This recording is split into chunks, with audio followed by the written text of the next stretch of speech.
Masih di segmen Sehat Bugar MTB FM, kita masih berbicara tentang yang namanya penyakit vertigo. Bagaimana mengenali penyakitnya, kemudian juga pencegahannya, dan tentunya cara mengobatinya. Kalau tadi dokter sudah mengklasifikasikan nih mitra MTB ada dua jenis ya, yang sentral dan juga yang perifer tadi. Dok, kalau untuk secara gejala kan tadi beda-beda ya dok ya. Kalau yang sentral itu yang gejalanya ringan tapi bisa seminggu bahkan. Tapi kalau yang perifer itu bisa sekali hebat tapi kemudian selesai gitu. Ada ini nggak sih dok, tanda-tanda yang mungkin khusus gitu kita bisa apa ya istilahnya tangani sendiri gitu, atau mungkin kita kenali sendiri, oh ini termasuk yang sentral, ini termasuk yang perifer. Kadang-kadang itu gejala itu antara sentral sama perifer itu kadang-kadang mirip. Ya kadang-kadang kalau dia gejalanya pas, kelihatan jelas enak, tapi kadang-kadang itu yang gejalanya tuh hampir ya di sentral ada, di perifer ada. Yang subtle gitu ya dok ya berarti ya. Jadi kayak abu-abu. Tapi kalau yang jelas apa dok? Jelas, kalau ada yang jelas nih, kalau umpamanya kita harus hati-hati pada pasien kalau ada kelemahan sebelah kiri gitu, atau tiba-tiba ada pelo. Oh ini kayak lidahnya tuh ya dok seperti ya? itu kalau kita stroke atau apa, itu kita harus lebih waspada. Kadang-kadang pasien tuh di keluarga ada tensi, alat tensimeter, alat mengukur tekanan darah tinggi. Ya. Terus tensinya tinggi, 150 ke atas, 140, 170, ya biasanya tidak segitu. Itu harus lebih hati-hati kita. Baik. Bukan terus langsung diagnosanya darah tinggi gitu ya dok ya? Enggak juga ya. Itu memang harus datang ke rumah sakit deh kayaknya. Mitra MTB nggak boleh langsung self-diagnose seperti itu ya. Tapi di usia berapa orang bisa terkena vertigo dok? Umumnya kalau yang tipe sentral itu biasa, kalau penyebabnya stroke, gangguan peredaran darah otak, itu biasanya usia 40 ke atas, 50 lebih lanjut, lebih sering. Tapi kalau penyebabnya itu karena tumor di otak, itu bisa muncul di mana aja. Di mana aja? Ya biasanya ya sekitar 20 ke atas. Kalau di bawah 20 misalnya jarang, remaja gitu. Jarang sih. Tapi ada terjadi juga dok? Iya, karena itu tipe perifernya mungkin. Jadi kalau tipe perifer itu bisa karena orang lagi demam. Dikira orang kalau demam itu kan kondisinya lagi lemah, jadi kalau dia bangun gitu dia muter. Nah, itu bisa seperti itu. Jadi kan ada orang demam, oh kok aku puter ya habis bangun. Bisa. Itu kondisinya kan misalnya sesekali ya dok ya, karena mungkin lagi demam. Sampai di tahap mana kita bisa mengenali, oh ini berarti vertigo karena udah berulang. Jadi kalau dia nggak baik-baik dikasih obat ya lebih baik periksa. Itu dia tuh mitra MTB. Jadi harus periksa, yang paling penting jangan dikira-kira sendiri. Apalagi kalau misalnya udah dikira-kira terus apa cari tonggone gitu misalnya. Kayak tetangga saya kemarin kayak gini minum ini harusnya aman gitu. Tuh kan banyak ya dok ya. Iya banyak. Kita mungkin harus lebih aware gitu mitra MTB. Apalagi ini kan kesehatan diri kita sendiri gitu. Jadi harus lebih waspada gitu ya. Dok, ini mungkin saya sambil baca pertanyaan dari mitra MTB ya dok ya. Ini ada Bu Aisyah di Keputaran. Wah kebetulan sekali saya baru menderita vertigo 2 tahun terakhir, tepat dini hari setelah pergantian tahun 2019 ke 20. Mungkin melean kali ya Bu Aisyah ini ya. Saya nggak tahu penyebabnya apa. Apakah menurun dari ibu saya yang juga penderita vertigo?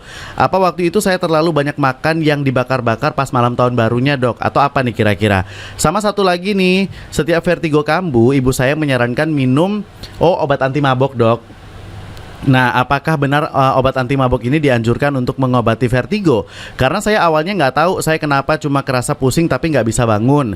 Bangun tidur telentang terus miring aja udah puyeng banget rasanya. Terus dikasih obat anti mabok, tidur udah sembuh. Selama 2 tahun terakhir ini baru beberapa kali aja saya ngerasain seperti itu. Apakah saya benar-benar vertigo dok atau gimana? Iya. Jadi yang untuk pertanyaan pertama Bu Aisyah. Bu Aisyah. Yang tengah malam, nah itu bisa karena perifer, bisa karena mungkin kurang tidur. Itu juga bisa menyebabkan vertigo juga. Waktu bangun dia mungkin tidurnya kurang, habis begadang atau malam tahun baru, tahu dia waktu bangun sempoyongan, pusing, bisa. Tapi memang vertigo itu penyakit yang kambuh-kambuhan gitu ya dok? Bisa. Kalau yang tipe perifer itu bisa kambuh-kambuhan, yang sentral juga bisa. Terus ini menarik juga nih pertanyaan dari Bu Aisyah. Apakah ini ya ada hubungannya karena ibunya juga penderita vertigo? Enggak sih. Vertigo itu gejala tidak diturunkan sih. Tapi kalau penyebab, kalau dia umpamanya ada stroke-nya, itu faktor resiko itu ada, tapi kalau vertigonya sendiri sih nggak diturunkan. Oke, itu ya Bu Aisyah. Jadi vertigonya tidak menurun gitu. Tapi orang itu bisa mengatakan, iya saya soalnya punya vertigo gitu dok. Iya nggak sih? Itu kenapa ya dok ya? Padahal kan kalau kata dokter bisa aja kalau misalnya kita lagi sakit sempoyongan sesekali itu juga bisa dibilang vertigo. Sedangkan kalau udah sembuh demamnya misalnya dok, kan udah nggak ngerasain itu lagi. Apakah ini bisa disembuhkan total dok? Jadi kalau dihindari itu faktor-faktornya kurang tidur, berubah posisi itu juga tipe perifer itu juga karena berubah posisi yang mendadak, terutama kalau usia lebih lanjut, dia nunduk-nunduk atau tengadah cari barang, itu kadang-kadang habis itu muter. Nah itu karena perubahan posisi. Sering lah ya, itu yang harus dihindari.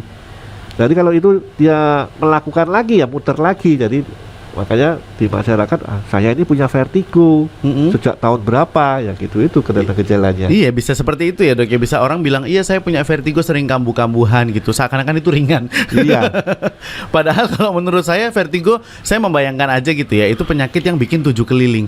Mohon maaf ya, itu kan nggak enak ya dok ya rasanya ya. Kenapa orang-orang iya makanya itu. Nah terus untuk yang pertanyaan kedua dok tentang obat anti mabok, apakah itu bisa juga? Ya itu salah satu obat anti mabok yang sering di pasaran, itu mungkin apa, Antimo ya? Iya, yang kita tahu ya, yang umum. Yang umum itu salah satu golongan obat yang kita pakai juga kalau pada penderita vertigo. Itu untuk penanganan awal ya dok? Untuk mengurangi gejalanya. Ngaruh ya dok? Pengaruh, dia memperbaiki juga. Kalau misalnya tidak minum obat cuma tidur aja gitu, ngaruh juga nggak dok? Kalau dia membaik ya bisa ada membaik, kadang-kadang kurang karena penyebabnya kurang tidur ya dia enakan. Kalau tadi pertanyaan tentang apakah itu bisa disembuhkan total dok? Kalau yang penyebabnya karena perubahan posisi, dia vertigo itu sembuh total ya enggak, asal kita menghindari jangan berubah posisi yang mendadak, itu bisa nggak kumat istilahnya. Nggak kumat, paling tidak itu postpone gitu ya dok ya ibaratnya. Dulu. Pending, nggak dulu gitu ya. Vertigo mau datang nggak dulu, nanti aja gitu, bisa gitu ya dok. Tapi kalau sembuh totalnya, kalau dia penyebabnya itu ya ada untuk kalau perubahan posisi itu biasanya ada kelainan di telinga tengah. Organ keseimbangan itu kita kalau bisa berputar, itu penyebabnya itu ada gangguan di organ telinga, organ otak, atau di penglihatan mata, atau di saraf-saraf untuk ke kaki. Jadi itu untuk orang-orang diabetes itu sering terjadi gangguan itu juga. Dok. Nah kalau misalnya vertigonya ini katakanlah saya punya vertigo tapi ya udah saya biarin aja, apa yang terjadi dok? Jadi kalau vertigo kita biarin, kalau dia penyebabnya bukan tipe sentral sih paling nggak nyaman aja, taruh kumat lagi. Ya sedia obat anti mabok tadi ya dok ya, sering-sering berarti. Kan enak itu. Kan bikin ngantuk juga dok. Ya, efek sampingnya ngantuk. Obat-obat itu ngantuk. Terus kalau yang fatalnya kalau misalnya tidak diobati dok? Nah, jadi kalau dia tipe sentral, umpamanya penyebabnya stroke, nah itu tambah berat. Jadi mungkin waktu datang kondisinya mual muntah, oh nggak apa-apa pulang atau baik. Besoknya kok nggak bangun ya, kok tambah berat ya, kok nggak bisa gerak dari tempat tidur, lah progresif dia. Oh gitu dok, jadi berkala akan semakin jadi lebih buruk gitu dan bisa menyerang yang lain juga gitu ya dok. Nah jadi harus diwaspadai nih. Ini ada pertanyaan berikutnya nih dok ya. Dok, dari Vita di Asem Rawon nih, anak saya pernah sewaktu-waktu main puter-puter gitu loh dok. Nah ibu saya bilang jangan main gitu, nanti bikin vertigo, bener nggak tuh dok? Ya ada betulnya. Tadi itu kalau ada betulnya ya dok. Jadi kalau mungkin masih kecil tuh ada kursi kita puter-puter itu, setelah bangun kita jalan pasti sempoyongan karena itu mempengaruhi salah satu cairan di organ pendengaran di telinga.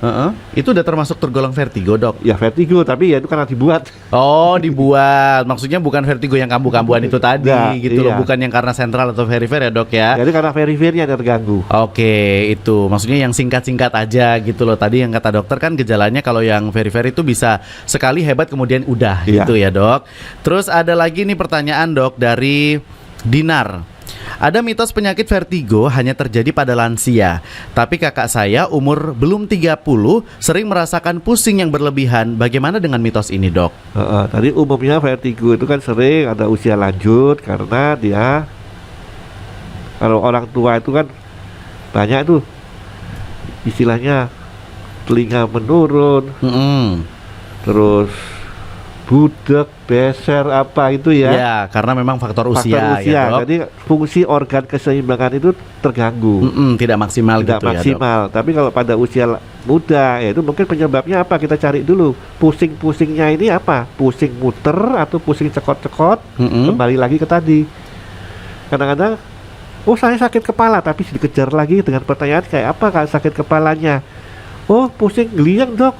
Oh ini lain vertigo. Tapi kalau pusing-pusing biasa atau geliang, mungkin kalau masih usia muda mungkin dia tidurnya gimana? Tidurnya kurang, melean, atau dia lagi kondisinya lemah, bisa aja. Itu makanya kurangin mitra MTB begadangnya tuh loh ya. Jadi dari begadang aja tuh bisa membuat kita kena vertigo ya, Dok. Bisa kurang tidur. Ada yang kalau orangnya sensitif sih nggak masalah, tapi nggak sensitif nggak masalah. Tapi yang sensitif begitu kurang tidur dia pagi bangun sudah melayang. Oh gitu. Tapi Dok, kalau penyakit vertigo ini kadang kan karena gejala itu kan sakit kepala dan kepala pusing gitu ya, Dok. Itu kan bisa aja macem-macem gitu. Sering disalahartikan sebagai sakit apa, Dok? Vertigo biasanya mereka sudah jelas gitu langsung ya. Kadang-kadang dok saya sakit vertigo, lo kok tahu? Oh ya, kok tahu vertigo karena 7 kelilingnya itu tadi ya, Dok ya. Tapi kalau keluhan-keluhan misalnya kayak Dok, ini kayak ada Mas Wisnu tadi yang tanya lewat WhatsApp juga, dia bilang karena di bagian belakang kepala itu sering sakit, Dok. Apakah itu juga bisa? Kalau sering sakit mesti mungkin ada sebab lain, mungkin bukan vertigo. Tapi apa tuh, Dok? Ya macam-macam, jadi mungkin dari kepala tipe tegang atau daerah leher ototnya kaku. Katanya kolesterol bener nggak sih, Dok? Belum tentu ya, Dok? Belum tentu sih. Jadi nggak benar nih kalau kolesterol itu di belakang kepala itu belum banyak tentu. pasien dengan kolesterol tinggi tidak ada keluhan apa-apa, taunya setelah diperiksa darah lu kok tinggi, kaget ya. Oh, memang daya tahan tubuhnya lain-lain gitu ya aja ya, Dok ya. Tapi kalau vertigo sendiri itu memang apa ya, istilah ciri-ciri yang paling jelas, yang paling kita bisa tahu itu mungkin 7 kelilingnya itu ya, Dok ya. Mumetnya, kemudian ngerasain mual, mitra MTB itu mungkin bisa dikatakan sebagai vertigo. Tapi untuk jelasnya tentunya Anda harus langsung periksakan ke dokter saja gitu. Ini ada Ning Rara nih, Dok, di Sidoarjo. Selamat pagi, dokter. Saya punya penyakit vertigo. Apakah vertigo itu akibat dari tensi tinggi ya, Dok? Apa bisa diobati? Jadi vertigonya itu kalau tensi tinggi secara langsung biasanya jarang ya. Tapi kalau dengan tensi tinggi itu harus diobati. Karena tensi tinggi itu suatu faktor risiko untuk terjadi sakit-sakit yang lain. Salah satunya stroke. Jadi sudah tahu duluan sebenarnya, bersyukur nanti langsung bisa diobati. Jangan nanti aja, atau dari tetangganya aja. Istilah di Surabaya ini sering, ojo pindo obat banyak-banyak nanti ginjalnya rusak loh. Iya juga sih ya. Padahal itu orang gagal ginjal itu paling sering salah satunya penyebabnya tekanan darah tinggi yang tidak terkontrol. Oh gitu, Dok. Jadi kalau darah tinggi tidak terkontrol nanti bisa stroke. Jadi bermasalah lebih besar. Nah itulah mitra MTB ya. Jadi kalau misalnya Anda nih punya keluhan-keluhan seperti itu, ya itu memang sih harus ke dokter Frederick aja loh, mendingan ya kan ya. Langsung nanti jelas semuanya. Telepon ke sini juga boleh loh di 0